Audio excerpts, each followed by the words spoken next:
All right. Hey there, lazy millennials. Today I'm bringing you a good friend and former classmate, Shantel Houston, who's joining us on the Lazy Millennial site today. So, welcome, Shantel. Thank you for agreeing to be here today. Thank you for having me. Hello, everybody. I'm excited to be here. Shantel is a fourth year pharmacy student at the University of South Florida. That means she is almost done. She's almost an official pharmacist, which I know she's excited about. Yes.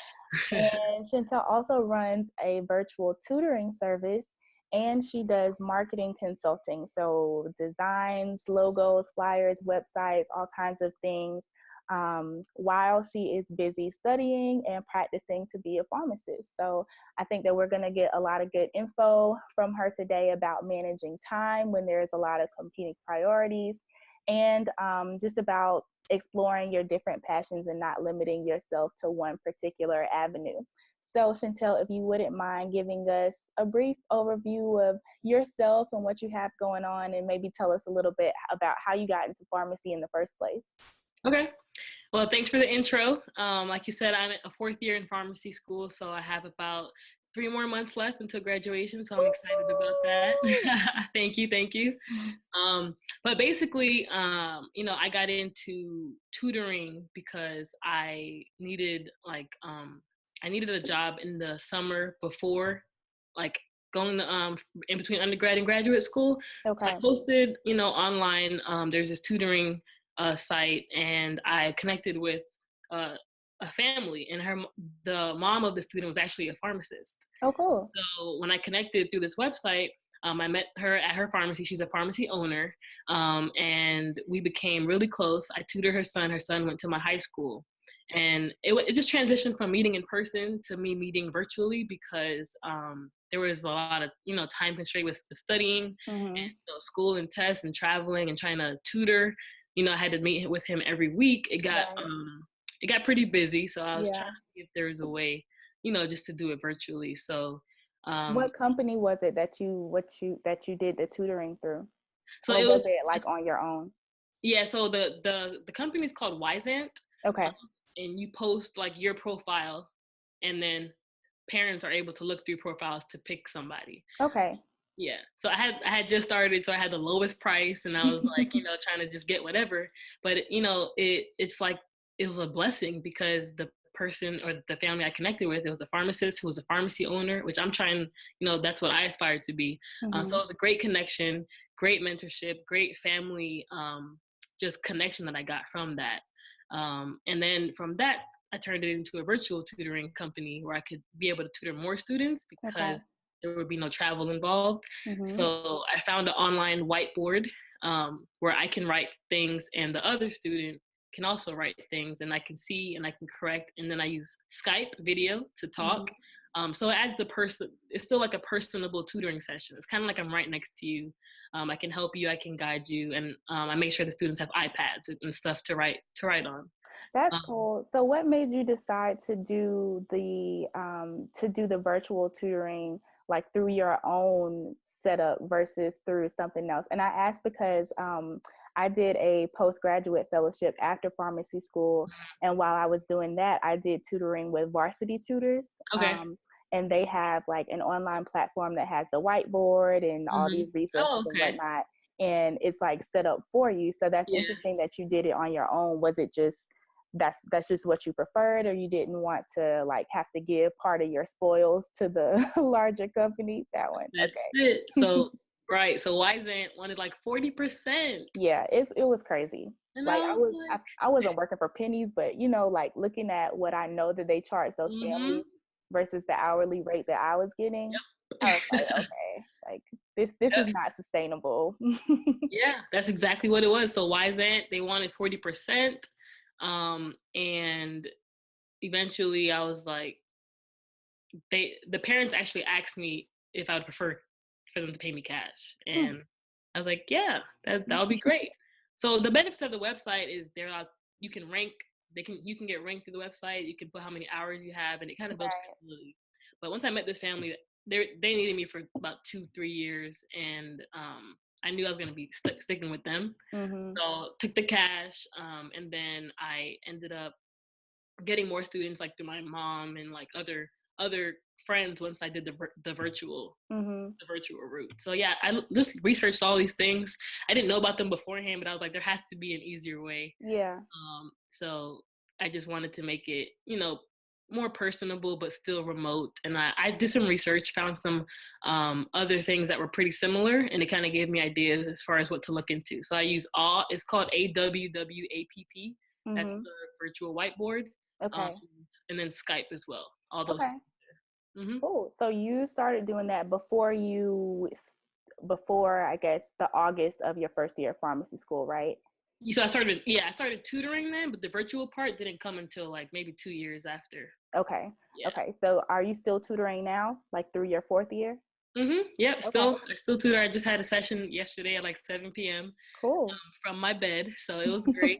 So this student, unfortunately, sometimes he doesn't like to have the camera on because Uh-huh. he's like, oh, my room's a mess, and I'm like, it's okay, it's fine. So it gives them the option of whether they want to be on camera or not. I try Right. to advocate for it because I do want the whole personable.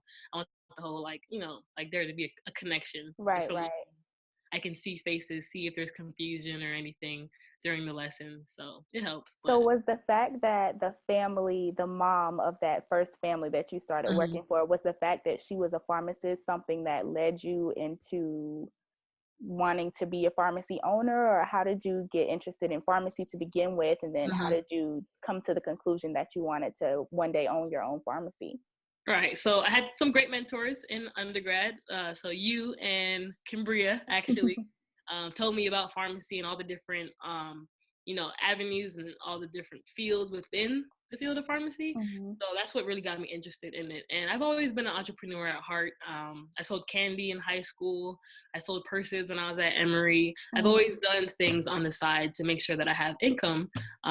Because I always have things to pay for. Mm-hmm. At Emory, I was playing basketball, but I also had to work in the marketing department as well. So as far as ownership goes, I know that I want to be an entrepreneur, and ownership was one thing that I know that as an entrepreneur you can do with pharmacy. Now Mm-hmm. that I'm in a fourth year and I've had a lot of exposure to different things, I know that there's a lot of different opportunities for entrepreneurship in pharmacy. So I'm exploring other avenues. Mm-hmm. But ownership is definitely the goal, just because I see something different for pharmacy. I want to be able to revolutionize healthcare, pharmacy, and just change the way things are done. Yeah. As far as like the chains and chain pharmacy versus independent go, I like the independent feel and getting to know patients and greeting everybody by name and being able to implement services, interact with the community, volunteer in the community. It's just like there's more that as an entrepreneur, as a pharmacy owner, there's more that you can actually do and Mm-hmm. get past. You don't have to go to corporate and your boss and your manager and all these people to get things done. You look at the needs in your community, you partner with community leaders, and then you get things done. And Yeah. it's quicker. And I'm just passionate about being able to help and give back to the community. So I think that's the perfect place for me to be. And I think that's definitely a link that I can see between what you want to do as an entrepreneur in pharmacy and what you wanted to do with tutoring, right? Like you Mm-hmm. said that you wanted to have that relationship and that ability to be personable with the people that you're tutoring, and also at the same time, as you're a pharmacy owner, having that personal interaction with your patients and the customers that come to the pharmacies. Mm-hmm. That's like a commonality that I see in a lot of the things that you have going on. Yeah, there you go. You're reading me. Yeah, I am. All right. So, okay. So great. You started pharmacy, and then once you started pharmacy school, did you see a difference in your ability to make time for your tutoring, or were you able to like rearrange your schedule in order to make sure that you still had time to do that? What was that transition like for you? So actually, going to Emory was a great transition in itself. Playing basketball, working in the athletics department at the same time, and Mm-hmm. also balancing school and studying. That transition from high school to college, that Mm-hmm. was a rude awakening, life changing experience. So I got my planner, got my calendar, and over those 4 years, I got better at that. So when it came to um, balancing all these things in grad school, actually it wasn't much of a transition because I had already been doing that. Okay. But I did I definitely, have gotten better at it as far as my, my calendar goes. I'm in a lot of organizations, so I just have to make sure I put things on my calendar and I block off times to do things. Mm-hmm. And wherever I have an open spot in there, I can throw something in, and it's not a big deal. Mm-hmm. I do that when it comes to helping other people, and like I said, the young man that I tutored, he actually went to my high school, so we had a connection, and I made sure that I was available when he needed me to be. Right. So it was flexible. They understand that I'm in school, so that's another thing about entrepreneurship that I really enjoy, just the ability to control your own schedule. Okay. Because I do have a lot going on with, I'll have a test one Friday, and then the next week I'll have a test on Monday. So if I need to do tutoring, on Tuesday instead of, Thursday, Yeah. I can alter it week by week. Yeah, you need that flexibility when you have sort of an unpredictable or / busy schedule. Right. And that flexibility allowed me to build in these things more. Because like I said, I tutor, websites, Lyft and Uber. So everything that I do on the side, I'm able to control when I want to do it. And Mm-hmm. it's part of being able to do everything. Yeah, I like it. Those are good side hustles, like the things that you're able to mold around whatever existing schedule you already have. Yes. What what was I going to ask you? Oh, I was going to ask what kind of calendar do you use? Because like I have plenty of calendars on my phone, but for some reason I prefer still to write things down on a physical calendar. So what kind of calendar do you use? Is it an app or just whatever's on your phone? Just Mac. It's like The iCalendar? Calendar app. Yeah, Okay. iCalendar on the Yeah. Mac. It syncs with your phone. So if I'm out and I need to, I don't have my laptop on me, I can easily see it with my phone. I have multiple email accounts that are linked to it. So my school email, my school events are on there. My Gmails, like my personal events, those are on there. So everything is on there. I have to-do lists. I use Wunderlist because you can use it. You can make different to-do lists. So instead of having one huge to-do list, Yeah. be counterproductive because there's just too much on there. Yes. I have like individual to-do lists within the to-do list app. Yeah. So I used to use reminders for to-do lists, but then when it got like too crazy, I had to get an app that can help to make it better. So those really help as far as managing time and managing just responsibilities and just prioritizing things, being able to move things up and down depending on what's going on that week or that day. Yeah, those sound like good resources. I'm gonna have to check out Wunderlist because right now I use the Notes app like on the Mac or the iPhone, and then I used to do that too. I prefer to use Evernote actually. I use Evernote a lot, and like when I write my blog posts, I can do it all in the same app. So like my to-do list, my grocery list, my blog posts, they're all in the same place. Oh, yeah, that's good. I've heard good things of Evernote. Of Evernote, yeah. But I'm gonna check out Wunderlist too. I like to see what all's out there. I'm obsessed with lists. So yep. Whenever I hear about a productivity app, I download all of them. If there's an app to help you like get habits, like a habit tracker app. That's for like I want to make sure I floss every night or I meditate every morning. I just put it on there and you slide it off. But I download all 5 of them just to see which ones I like the best. So. Right. Yeah. Okay, so you mentioned when you were in undergrad and you were playing basketball, you were also working with marketing for the basketball team, right? So was that how you were first introduced to marketing, and then how did that transition to what you do now with marketing? Yeah, so that was literally my introduction to marketing, to design. I was using Microsoft Word, and people were like, "Why aren't you using Photoshop?" And I'm like, "That's too hard." I don't know Photoshop. I didn't know Photoshop. I was doing just fine with Microsoft Word. I did get progressively better over. I had that position for like all 4 years that I was there. Okay. So I really enjoyed, being able to just be creative or design something new and promote like a brand for an organization. I was a basketball player my first year, so I had like some kind of passion, pride in Emory Athletics. So I wanted to help with the branding efforts because I wanted to make the games more appealing for people to go to. I loved going to the games, and we would have free food, we would have T-shirts. So I feel like the one thing that was missing was just like a nice flyer or something to post around campus to say that there's a game coming. Yeah. One of the quotes that that I like is that like good design encourages viewers to want to learn more. Mm-hmm. So I think that's huge as far as getting people to go to games or getting people to go to anything. So I got into design through Microsoft Word, and then one of my best friends recommended Canva.com, Mm-hmm. Canva.com. Love And Canva. Canva, it makes anybody can be a graphic Yep. designer You or would never great know. content creator with Canva.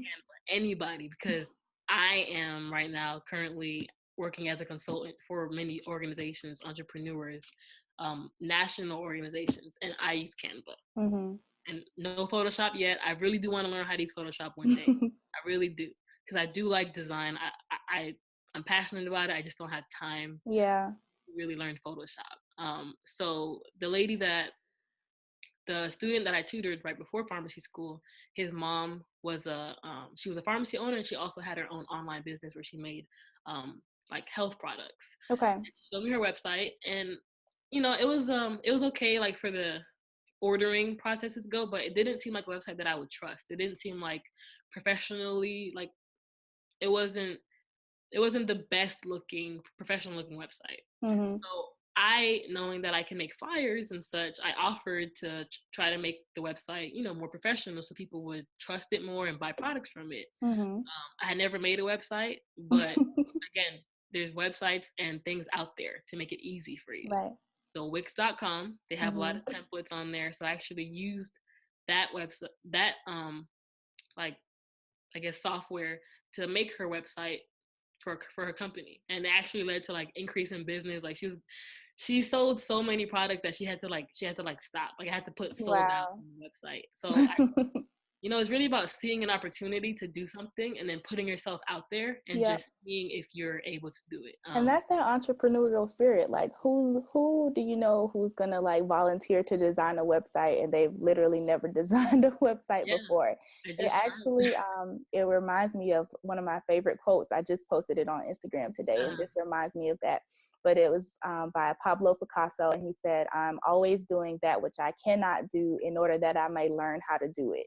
And Yeah, that's like the approach that I take with so many things, and that's the approach that you took with this person who was like wow, your first real client. that's perfect quote. That is perfect, 'cause that's literally what happened.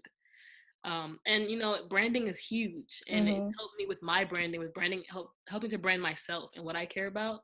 Graphic design has helped me, because I know it's all about what looks trustworthy, what makes people want to learn Right. more.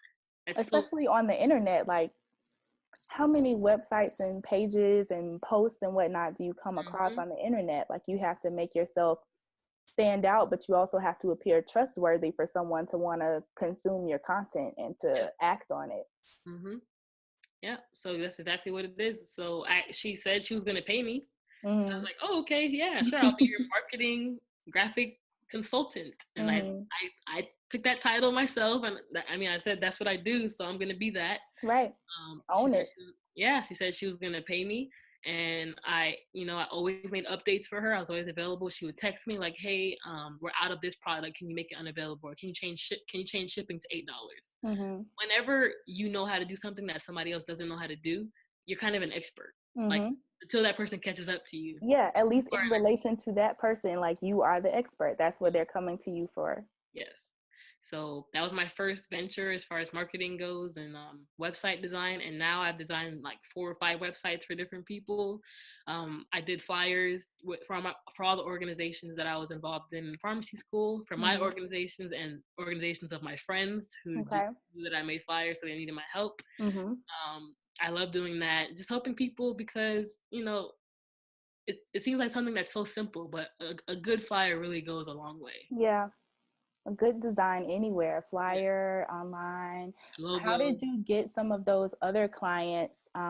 Maybe like some of the ones that you didn't know personally, like beyond pharmacy school, but was it just like reaching out or networking, or how did you get some of those other jobs? Yeah. Yeah. So it's all about putting yourself out there, 100%. Mm-hmm. I, like I said, I wanted to be an entrepreneur in pharmacy. That's my goal. Mm-hmm.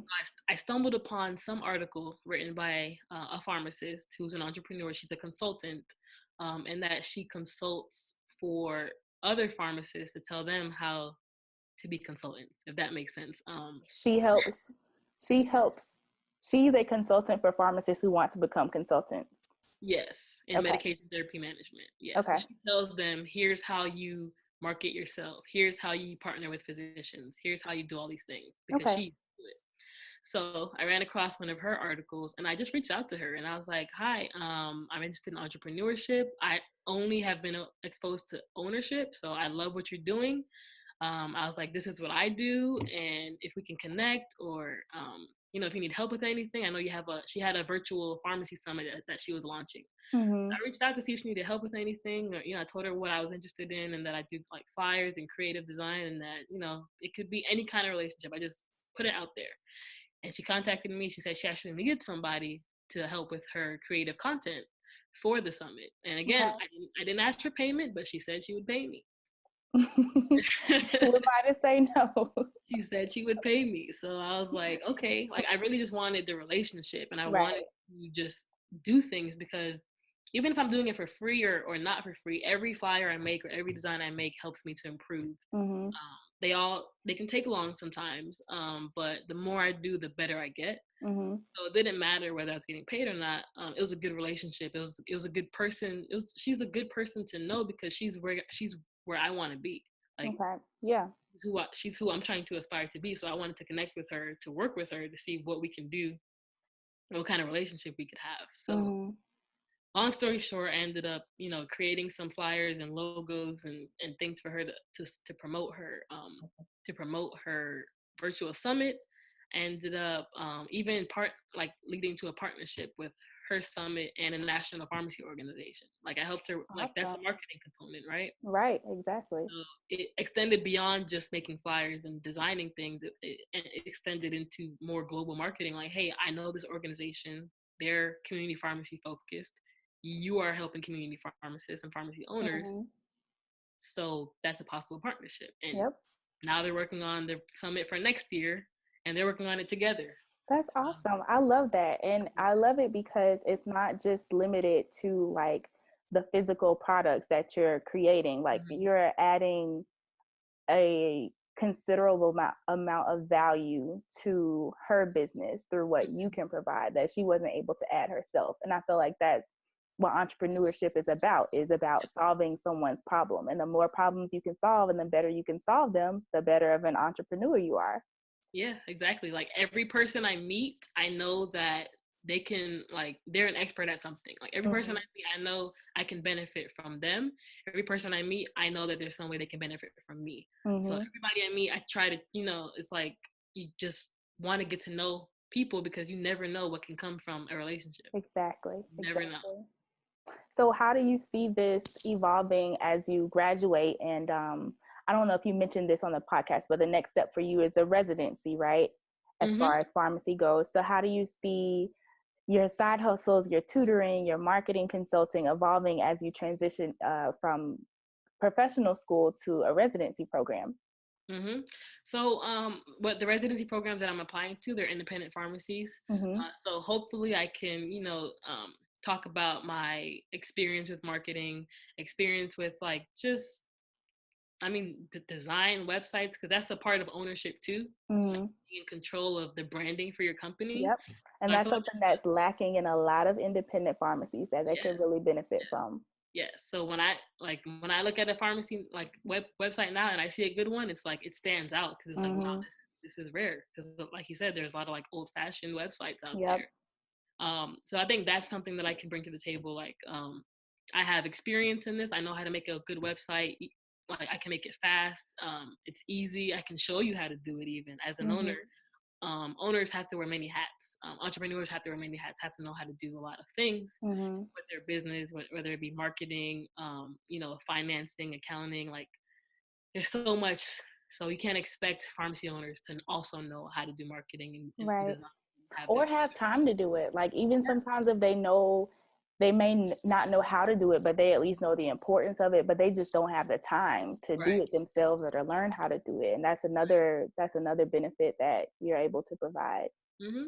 And so I guess what I essentially want to help with is just branding. Like, if there's an opportunity for me to help with a store and its branding or its exposure online, Facebook, Twitter, social media, out in the community, I have experience doing that, so I can help, just get the pharmacy's name out there, if anything, bring more traffic in. Yeah, That's what I think I can help do for sure. I definitely think so too. Were there Mhm. any specific resources you used when you were learning how to do all of these things that you had never done before? Like designing a website, or like, I know Canva is it's pretty like if you go in there and dig in, you can figure it out. So I don't know if people really watch tutorials on that, but were there any resources that you consulted with? Yeah, other websites and other flyers. Okay. I use Google Images if I'm looking for a flyer. Like one I just created was a comic style flyer. So I go to Mhm. Google Images and I look up comic style flyers or comic backgrounds, and I take elements from different things Mhm. and I make it into my own thing. Yep. So it doesn't look like anything that exists, but there's elements from so many different, things that already exist. I don't have to recreate the wheel. I'm really Yeah. big on that. If it already exists, don't make your life harder. Just use that, get inspired by it, use it as inspiration, and Mhm. then take it and make it your own. Same thing with the websites. I see a lot of cool websites as far as like just how layouts go, and I get inspiration from those websites as well. So as Mhm. far as like um, having a menu that maybe follows down the whole time you're looking Mhm. at the homepage, having different colors like all across the homepage, like as far as instead of like boxes of things, like you can do boxes of areas, or you can do Mhm. whole panels of areas. So Mhm. I just go on other websites, and when I see a really cool website or I see a really cool flyer, I'm like, oh, that's cool. I can take that element and put it into this what I'm working on, Yeah. and then it just comes out. Yeah, then it's yours. And Yeah. there's a really good book. It's called Feel Like an Artist. I don't know if you've ever heard of it. I can't remember who it's by, but I read it last year, and it's a really good book. And it's basically talking about how there's no art that's like created from scratch. Like everything is either inspired by or motivated by something else. So if you want to be a creator, if you want to be an artist, you don't need to focus so much on trying to do this one thing completely on your own. You Oh need to yeah. be inspired and motivated by other people, not recreate the wheel and then repurpose it into something through your own perspective or Mhm. from your own unique selling point or your own experiences. And that's how you create your art in a way that is not wasteful and Right, and it's recreating a still wheel. unique. Exactly. Wow, I need to get with you about these posts, books. I'll link them in the post where the video will be. But Okay. yeah, it's a really good book.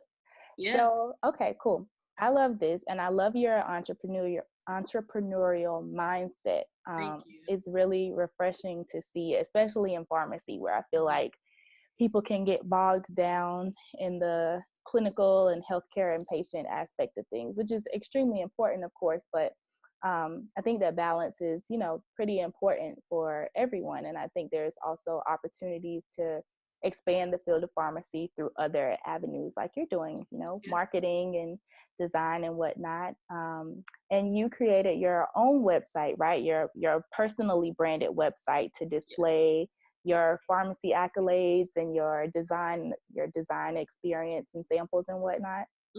So www.shantelhouston.com, Chantel with an S. That's my website, and that really was created because I kept emailing people all of my work. Mm-hmm. I would reach out. I'm networking, or I'd meet somebody, and I'm like, oh, if you need this, I can do this, and they'd be like, yeah, show me what you do, Mm-hmm. and I'd have a huge email with all these attachments. It's like 10 gigabytes. Yeah, like you got to send it through Google Google Drive because Drive. it's too large. I'm like, okay. So again, you see, I saw a problem. I needed a solution. Mm-hmm. I made a website. I could put everything on there. They can see whatever they want to see by scrolling. And that was another transformative, I guess, piece for my business, because now I Mm-hmm. have a website. Now I look like an expert, You right? look official because that website is Yes. nightly. Check out the website, everyone, whether you need her services or whether you just want to see some inspiration from. Yeah. um, Inspiration for your own website. exactly. Yep. Yeah. Okay. Do you have any closing words, thoughts, pieces of advice for other millennials who may be wanting to move into, I don't know, tutoring or marketing, or just having trouble figuring out what kind of value they can add to someone else's life. Yeah. I mean, so whatever you're good at or a little bit better at than somebody else, and you can help them, you never know what can come from that. Mm-hmm. Honestly, when I, started tutoring and started doing marketing and graphic design, I didn't expect it. I didn't do it with the goal to become a consultant and consult with other people. The more you do what you're passionate about and that you're good at, you realize that there's a lot of other people who can benefit from knowing what you know. Mm-hmm.